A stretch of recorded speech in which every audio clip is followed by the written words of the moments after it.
the public discourse around Joe Cox's murder was very much kind of driven by denial. This is a one-off. It was a madman. It's not often said that he was an organised far-right activist. And then 5 organised far-right activists turn up in the constituency separately to stand. I think looking at the numbers here, they got about 100 each. Jada Franson got 50. Anne-Marie Waters got 97. Good. But the real problem is the ideas pushed by those far-right groups are much more widely held in society, as the people who listen to this will know. And for us to sit blithely by as the far-right stages stunts and to weaponise the paranoia around Joe Cox's murder is not enough. We need to be active anti-fascists, and I hope that we'll learn that from the Batley and Spen by-election as well. Paul Mason, hello. How's it going? Good morning. Well-ish. 300 votes. Labour scraped to victory. It's good, but it's not that good, is it? Yeah, good, but perhaps not euphoric. Obviously, we are talking in the aftermath of the Batley and Spen by-election result, which, as you just said, Labour won. Joe Cox's sister, Kim Ledbeater, stayed ahead of the Conservative candidate by 323 votes. Despite George Galloway standing in the seat and sapping the Labour vote, what was your immediate reaction? Well, my immediate reaction is relief, because for the people of Batley and Spen, we don't need another Tory representing a working class constituency. I'm relieved that Galloway was contained. We still don't know the full story of who voted for Galloway, but 8,000 people, 21% of the turnout, voting for somebody who denies war crimes in Ghouta in Syria, denies the potentially genocidal onslaught on Muslims in Xinjiang, is not somebody you want getting 8,000 votes from a mainly Muslim community, which it looks like that's where they came from. So Galloway, is a sort of one-off, but the overall problem for Labour going into last night was, can it make some gains back into those white working class communities that voted Tory in 2019? And probably the biggest upside of the result is that there's evidence that that's what it did. Yeah, it's interesting, isn't it? Because there's been a lot of talk around the sort of realignment of British politics, potentially along the lines of values, culture, identity. You wrote that line actually in the New Statesman this week, and in the context of this result, do you think it undermines that argument that British politics is undergoing that realignment?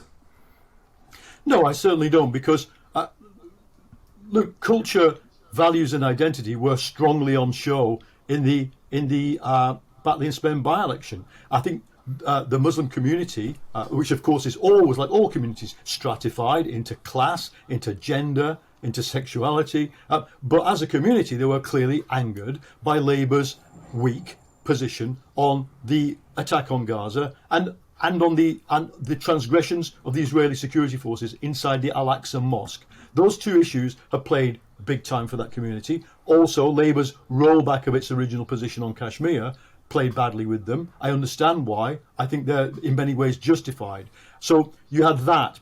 You also have, remember, there were 6,000 votes in 2019 for the so-called heavy woolen district independents. Now, they were a group that emerged out of UKIP at the time when UKIP took its far-right turn. So I think good, they didn't want to go down the route of Tommy Robinson, as UKIP has done. Or you remember Milo Yiannopoulos, that was what they broke over. Now, they decided not to stand in this election. I've no doubt that some of their voters voted Tory, but if they did, then the overall Tory vote, which is 1.6% down on 2019, is now made up of a slightly different demographic. If they didn't, and I think some of them did probably vote for Galloway, then again, we're seeing values and identity on all sides chipping away at it's not chipping away at the Tory vote, it's chipping away at the coalition that Labour needs to create to form a government. That's the strategic problem for Starmer. It's not solved by winning. Probably the only problem that is solved by Kim Ledbeater winning is that he's not going to get challenged immediately for a leadership battle. Yeah, it's interesting, isn't it, that the sort of the diluting of the vote that traditionally has happened in Batley, or at least in recent times, has been, as you mentioned, from the heavy Woollen District independents taking votes away from the Conservative Party, and as we saw in this by-election, actually the right-wing vote was unified.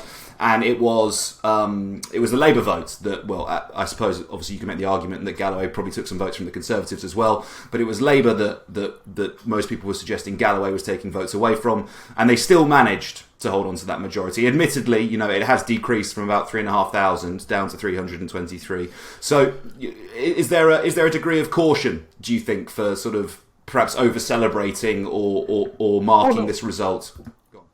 There absolutely has to be caution. The only thing I'm celebrating is that I saw in real time Labour become a kind of learning organism. They had to learn how to deal with this stuff. Remember what you're seeing on the streets with Galloway standing there, with all kinds of anti-woke influencers going on about he doesn't want his children taught about masturbation. All of that stuff is only the tip of the iceberg.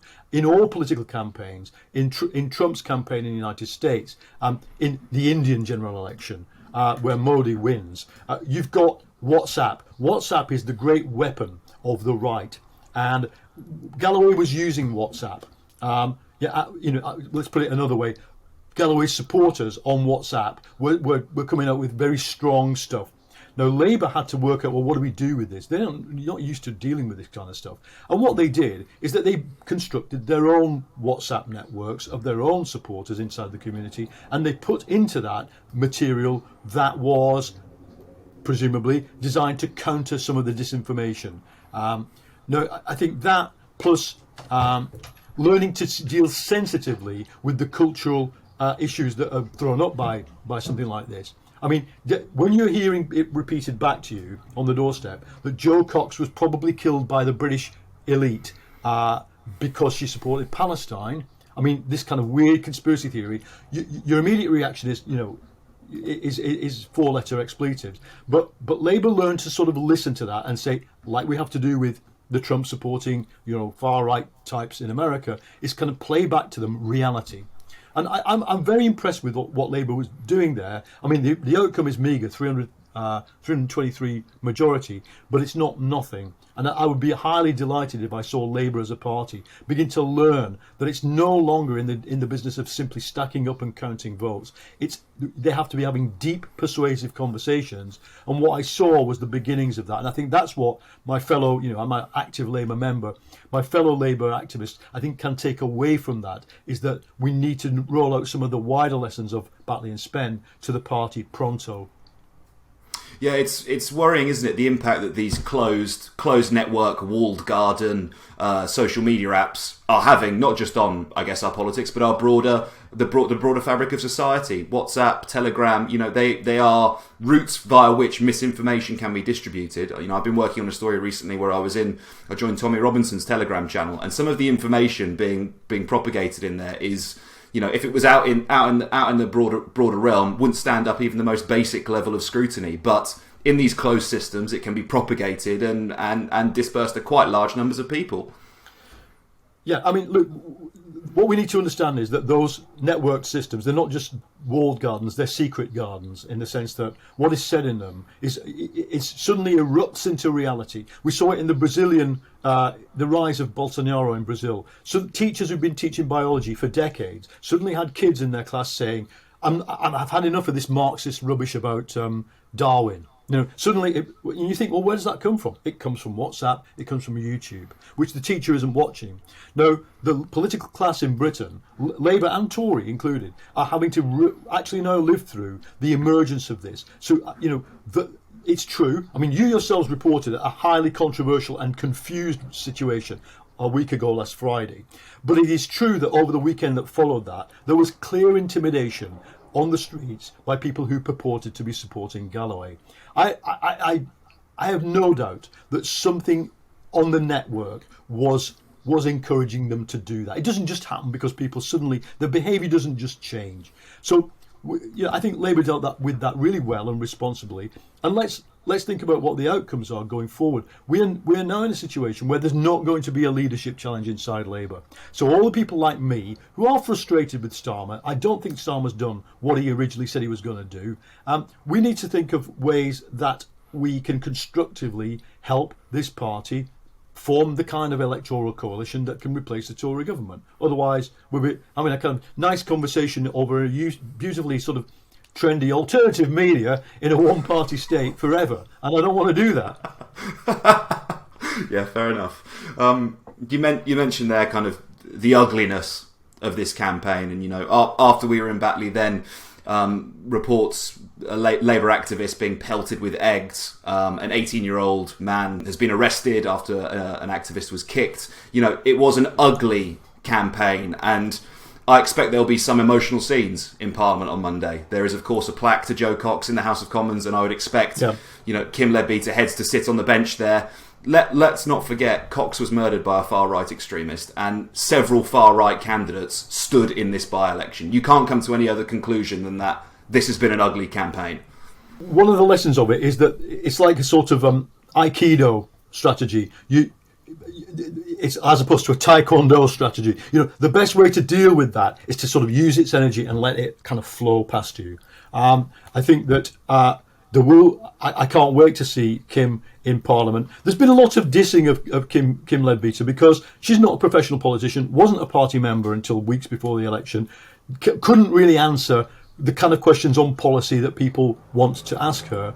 But the weird thing is I think and feel that for a lot of working class people, the kind of MP they want is just somebody from next door who they trust, who speaks like them, who knows where the local chip shop is. I mean, this question that we always ask politicians, how much does a pint of milk cost? They kind of know that. So, one of the concerning things about this election, I say again, Galloway has been peddling disinformation, hate, and it is disturbing to see so many people fall for it. But the other thing is that it was the public discourse around Joe Cox's murder was very much kind of driven by denial. This is a one-off. It was a madman. It's not often said that he was an organised far-right activist, and then 5 organised far-right activists turn up in the constituency separately to stand. I think I'm looking at the numbers here. They got about 100 each. Jada Franson got 50. Anne-Marie Waters got 97. Good. But the real problem is the ideas pushed by those far-right groups are much more widely held in society, as the people who listen to this will know. And for us to sit blithely by as the far right stages stunts and to weaponise the paranoia around Joe Cox's murder is not enough. We need to be active anti-fascists, and I hope that we'll learn that from the Batley and Spen by-election as well. Yeah, it's interesting you mentioned Kim Ledbeater's history, not as a sort of person who's had a political life or a political career, because somewhat extraordinarily, when I was on the streets in Batley, someone actually said to me that was something they didn't like about her, that she wasn't a career politician, which I found to be the inverse of the typical I would like someone with some life experience. Something I also heard in Batley, and I don't know if you heard similar when you were there, was that people weren't sure quite what it is that the Labour Party stands for, and that sentiment in the context of this result sets up a really quite significant party conference in September, doesn't it? It does, insofar as the conference is ever allowed to discuss real policies. It might get to. The problem we've got is we've had Keir Starmer came in on the promise of uniting the left and centre and right of the party around a fairly limited policy and narrative that could unite them. And again, apart from left and right, we've also got these demographic issues. We've lost parts of the Jewish community. We've lost parts of the British Hindu community because of policies we've taken. Starmer wanted to create a big wide tent. Okay, no, he hasn't done it. And one of the main reasons he hasn't done it is the reason Jeremy Corbyn wasn't there as a Labour MP. He kicked Jeremy Corbyn out of the PLP.